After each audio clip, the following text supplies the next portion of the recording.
ఎవరినైనా తన కుమారుడిగా చేసుకోవడం అనేది అల్లాహకు తగిన పద్ధతి కాదు. ఆయన పరమ పవిత్రుడు. ఏ విషయాన్ని గురించైనా ఆయన నిర్ణయం తీసుకుంటే అయిపో అని ఆజ్ఞాపిస్తాడు. అంతే, అది అయిపోతుంది. ఈసా ఇలా ప్రకటించాడు: నాకు మీకు ప్రభువు అల్లాయే, కనుక మీరు ఆయనకే దాస్యం చేయండి. ఇదే రుజుమార్గం. కానీ తరువాత విభిన్న వర్గాలు పరస్పరం విభేదించుకోసాగాయి. కనుక అవిశ్వాసులకు తాము ఒక మహాదినాన్ని చూడబోయే సమయం ఎంతో వినాశాత్మకంగా ఉంటుంది. వారు మా ముందు హాజరయ్యే రోజున వారి చెవులు కూడా బాగానే వింటాయి, వారి కళ్ళు కూడా బాగానే చూస్తాయి. కానీ ఈనాడు ఈ దుర్మార్గులు స్పష్టమైన మార్గభ్రష్టత్వంలో పడిపోయారు. ప్రవక్త సల్లల్లాహు అలైహి వసల్లం వారు ఏమరపాటులో ఉన్నారు, విశ్వసించటానికి సిద్ధంగా లేరు. ఈ స్థితిలో వారిని దుఃఖం తప్ప మార్గాంతరమే ఉండని తీర్పు దినం గురించి భయపెట్టు. చివరకు మేమొక్కరమే భూమికి, దానిపై ఉన్న సమస్తానికి వారసులమవుతాము. ఆపై అందరూ మా వైపునకే మరలింపబడతారు. ఈ గ్రంథంలో ఇబ్రహీం గాథను ప్రస్తావించు. నిస్సందేహంగా అతను సత్యసంధుడైన వ్యక్తి, ఒక దైవ ప్రవక్త. వారికి ఆ సందర్భాన్ని జ్ఞాపకం చేయి. అప్పుడు అతను తన తండ్రితో ఇలా అన్నాడు: తండ్రి, వినలేని కనలేని మీ ఏ పనిని చేసి పెట్టలేని వాటిని మీరెందుకు ఆరాధిస్తున్నారు? తండ్రి, నా వద్దకు వచ్చిన జ్ఞానం మీ వద్దకు రాలేదు. మీరు నన్ను అనుసరించండి, నేను మీకు సరైన మార్గం చూపుతాను. తండ్రి, మీరు శైతానుకు దాస్యం చేయకండి. శైతాను కరుణామయుని ధిక్కరించాడు. తండ్రి, మీరు కరుణామయుని శిక్షకు గురి అవుతారేమో అని, శైతాను సహచరులైపోతారేమో అని నాకు భయంగా ఉంది. తండ్రి ఇలా అన్నాడు: ఓ ఇబ్రహీం, నీవు నాకు ఆరాధ్యులైన వాటికి విముఖుడవయ్యావా? నీవు దీనిని మానుకోకపోతే నేను నిన్ను రాళ్లతో కొట్టి చంపేస్తాను. కనుక నీవు శాశ్వతంగా నాకు దూరంగా వెళ్ళిపో. ఇబ్రహీం ఇలా అన్నాడు: మీకు సలాం. మిమ్మల్ని మన్నించవలసిందని నేను నా ప్రభువును ప్రార్థిస్తాను. నా ప్రభువు నాపై ఎంతో దయగలవాడు. నేను మిమ్మల్ని కూడా విడిచిపోతున్నాను. మీరు దేవుణ్ణి కాదని ప్రార్థిస్తున్న శక్తులను కూడా విడిచిపోతున్నాను. నేను నా ప్రభువునే ప్రార్థిస్తాను. నా ప్రభువును ప్రార్థించి నేను విఫలుని కాబోనని నమ్ముతున్నాను. ఈ విధంగా అతను వారి అల్లాయేతర ఆరాధ్యుల నుండి వేరైపోయినప్పుడు మేము అతనికి ఇస్హాక్, యాకూబుల వంటి సంతానాన్ని ప్రసాదించాము. ప్రతి ఒక్కరిని ప్రవక్తగా చేశాము. వారికి మా కరుణను ప్రసాదించాము. వారికి నిజమైన ఉన్నతమైన కీర్తి ప్రతిష్టలను కలగజేశాము. మూసాను గురించి ఈ గ్రంథంలో ప్రస్తావించు. అతను ఎన్నుకోబడిన వ్యక్తి, ఒక సందేశహరుడైన ప్రవక్త. మేము అతన్ని తూర్ పర్వతం కుడివైపు నుండి పిలిచాము. రహస్య సంభాషణ ద్వారా అతనికి సాన్నిధ్యాన్ని ప్రసాదించాము. దయతో మేము అతని సోదరుడు హారూన్ను ప్రవక్తగా నియమించి అతనికి సహాయకునిగా ఇచ్చాము. ఈ గ్రంథంలో ఇస్మాయిల్ను గురించి ప్రస్తావించు. అతను వాగ్దాన పాలకుడు, సందేశహరుడైన ప్రవక్త. అతను తన ఇంటి వారిని నమాజ్, జకాతులను పాటించండి అని ఆజ్ఞాపించేవాడు. తన ప్రభువునకు ప్రీతిపాత్రుడు. ఈ గ్రంథంలో ఇద్రీస్ను గురించి ప్రస్తావించు. అతను ఒక నిజాయితీపరుడైన మనిషి, ఒక ప్రవక్త. మేము అతనిని ఉన్నత స్థాయికి లేపాము.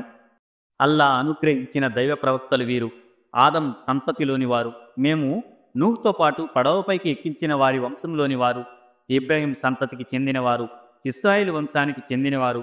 మేము రుజుమార్గం చూపినవారు, మేము ఎన్నుకున్న ప్రజల్లోని వారు. కరుణామైన వాక్యాలు వారికి వినిపించినప్పుడు వారు విలపిస్తూ సజ్దాలో పడిపోయేవారు. తరువాత కొందరు అయోగ్యులు వారి స్థానంలో వచ్చారు. వారు నమాజును త్యజించారు, మనోవాంఛలను అనుసరించారు. కనుక వారు త్వరలోనే మార్గం తప్పిన దానికి ఫలితం అనుభవిస్తారు. అయితే పశ్చాత్తాపడి మరలేవారు, విశ్వసించి సత్కార్యాలు చేసేవారు స్వర్గంలో ప్రవేశిస్తారు. వారికి రవ్వంత అన్యాయం కూడా జరగదు. వారికై శాశ్వతంగా ఉండే స్వర్గవనాలు ఉన్నాయి. అవి అగోచర జగత్తులో లభిస్తాయని కరుణామయుడు తన దాసులకు వాగ్దానం చేసి ఉన్నాడు. నిశ్చయంగా ఈ వాగ్దానం నెరవేరి తీరుతుంది. అక్కడ వారు వ్యర్థమైన మాట ఏదీ వినరు. అక్కడ దేనిని విన్నా సరైన దాన్ని వింటారు. వారి ఆహారం వారికి ఉదయం, సాయంత్రం నియమం తప్పకుండా లభిస్తూ ఉంటుంది. మేము మా దాసులలో భయభక్తుల జీవితం గడిపేవాడిని వారసుడిగా చేసే స్వర్గం ఇదే. ప్రవక్త సల్లల్లాహు అలైహి వసల్లం, మేము నీ ప్రభు ఆజ్ఞ లేకుండా క్రిందికి దిగిరాము. మా ముందు ఉన్నదానిని, మా వెనక ఉన్నదానికి, ఈ రెండిటికి మధ్య ఉన్నదానికి, ప్రతి దానికి ప్రభువు ఆయనే. నీ ప్రభు ఎన్నడూ మర్చిపోయేవాడు కాడు. ఆకాశాలకు, భూమికి, భూమి ఆకాశాల మధ్య ఉన్న సర్వానికి ఆయన ప్రభువు. కాబట్టి మీరు ఆయనకు దాస్యం చేయండి. ఆయన దాస్యంలోనే స్థిరంగా ఉండండి. మీకు తెలిసినంత వరకు ఆయనతో సమానమైన స్థాయి గలవాడెవడైనా ఉన్నాడా? ఏమిటి, నేను చనిపోయిన తర్వాత మళ్ళీ నన్ను బ్రతికించడం నిజంగానే జరుగుతుందా అని అంటాడు మనిషి. అసలు అతడు ఏమీ కానప్పుడే మేము అతనిని సృష్టించామన్న విషయం అతడికి జ్ఞాపకం రావటం లేదా? నీ ప్రభు సాక్షిగా మేము వారందరినీ వారితో పాటు శైతాన్లను కూడా తప్పకుండా పోగు చేస్తాము. తరువాత నరకం చుట్టూ హాజరుపరిచి వారిని మోకాళ్లపై కూలదోస్తాము. ఆ తరువాత కరుణామయునికి వ్యతిరేకంగా అహంకారంతో తిరుగుబాటు చేసిన ప్రతి వ్యక్తిని ప్రతి వర్గం నుండి వేరు చేస్తాము. ఇంకా వారిలో నరకంలో త్రోయబడటానికి ఎక్కువగా అర్హులెవరో మాకు తెలుసు. మీలో నరకం దరిదాపులకు పోనివాడెవడూ లేడు. ఇది ఒక నిర్ణీత విషయమే. దానిని నెరవేర్చటం నీ ప్రభు బాధ్యత. తరువాత మేము ప్రపంచంలో భయభక్తులు కలిగి ఉన్న వారిని రక్షిస్తాము. దుర్మార్గులను అందులో వారు పడి ఉన్న స్థితిలోనే విడిచిపెడతాము. స్పష్టమైన మా ఆయుతులను వారికి వినిపించినప్పుడు తిరస్కారులు విశ్వాసులతో ఇలా అంటారు: మన ఇరు వర్గాలలో మంచి స్థితిలో ఉన్న వర్గం ఏదో, ఎవరి సభలు అద్భుతంగా ఉన్నాయో చెప్పండి.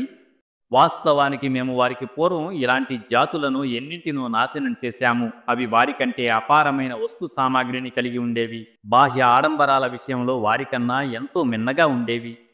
వారితో ఇలా అనండి: మార్గం తప్పిన వ్యక్తికి కరుణామయుడు వ్యవధినిస్తూ పోతాడు. చిట్ట చివరికి ఇలాంటి వ్యక్తులు తమకు వాగ్దానం చేయబడిన దానిని గమనించినప్పుడు, అది దైవశిక్ష అయినా కావచ్చు లేదా ప్రళయవేళ అయినా కావచ్చు, వారు తెలుసుకుంటారు హీన స్థితిలో ఎవరు ఉన్నారో, బలహీన పక్షం ఎవరిదో. దానికి ప్రతిగా రుజువైన మార్గం అవలంబించిన వారికి అల్లా రుజుమార్గావలంబనలో వృద్ధిని ప్రసాదిస్తాడు. చిరస్థాయిగా ఉండిపోయే సత్కార్యాలు మాత్రమే నీ ప్రభు దృష్టిలో ప్రతిఫలం రీత్యా పర్యవసానం దృష్ట్యా ఉత్తమమైనవి.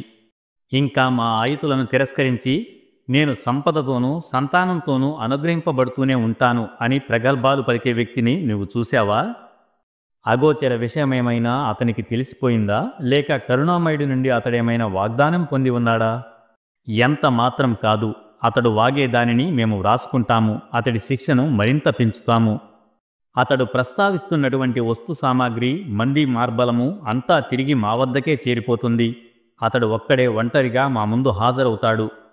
వారు అల్లాను కాదని కొందరిని తమ దేవుళ్లుగా చేసుకున్నారు. తమకు వారు అండగా ఉంటారని భావించారు. కానీ అండగా ఎవరూ ఉండరు.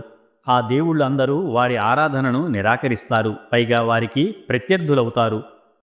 మేము సత్యధిక్కారుల మీదకు శైతాన్లను వదిలిపెట్టి ఉన్న విషయాన్ని నీవు చూడటం లేదా? అవి వారిని సత్యాన్ని వ్యతిరేకించండి అని అమితంగా పురిగొల్పుతున్నాయి.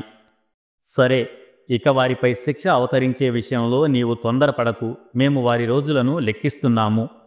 భయభక్తులు కలవారిని మేము అతిథులుగా కరుణామయుని సన్నిధిలో ప్రవేశపెట్టబోయే రోజు, అపరాధులను దప్పికగొన్న జంతువుల వలె నరకం వైపునకు తోలుకుని పోయే రోజు రానున్నది. అప్పుడు ప్రజలు ఏ సిఫారసును తీసుకుని రాగలిగే శక్తిని కలిగి ఉండరు, కరుణామయుని సమ్ముఖం నుండి అనుమతి పత్రం పొంది ఉన్నవాడు తప్ప. కరుణామయుడు ఎవరినో కుమారునిగా చేసుకున్నాడు అని వారంటారు. ఎంత ఘోరమైన విషయాన్ని మీరు కల్పించి తెచ్చారు! దానివలన ఆకాశాలు ప్రేలిపోవచ్చు, భూమి చీలిపోవచ్చు, మరియు పర్వతాలు ధ్వంసమైపోవచ్చు. ఎందుకంటే వారు అనంత కరుణామయునికి కొడుకున్నాడని ఆరోపించారు. ఎవరినైనా కుమారునిగా చేసుకోవటం అనేది కరుణామయుని ఔన్నత్యానికి తగినది కాదు. భూమి ఆకాశాల్లో ఉన్నవారందరూ ఆయన సమక్షంలో దాసులుగా హాజరు కానున్నారు. ఆయన అందరినీ పరివేష్టించి ఉన్నాడు. వారిని సరిగ్గా లెక్కపెట్టి ఉంచాడు. ప్రళయం నాడు అందరూ ఆయన ముందు ఒక్కొక్కరే హాజరవుతారు. నిశ్చయంగా విశ్వసించి సత్కార్యాలు చేస్తూ ఉన్నవారి పట్ల త్వరలోనే కరుణామయుడు ప్రేమను హృదయాలలో కలుగజేస్తాడు. కనుక ప్రవక్త సల్లెల్లాహు అలైహి వసల్లం, నీవు భయభక్తులు కలవారికి శుభవార్తను అందజేయాలని, వితండవాదులను భయపెట్టాలని మేము ఈ గ్రంథాన్ని సులభతరం చేసి నీ భాషలో అవతరింపజేశాము. వారికి పూర్వం మేము ఎన్నో జాతులను నాశనం చేశాము. ఈనాడు ఎక్కడైనా నీవు వారి గుర్తులను చూస్తున్నావా? లేక ఎక్కడన్నా వారిని గురించిన గుసగుస ఏదైనా నీకు వినిపిస్తోందా?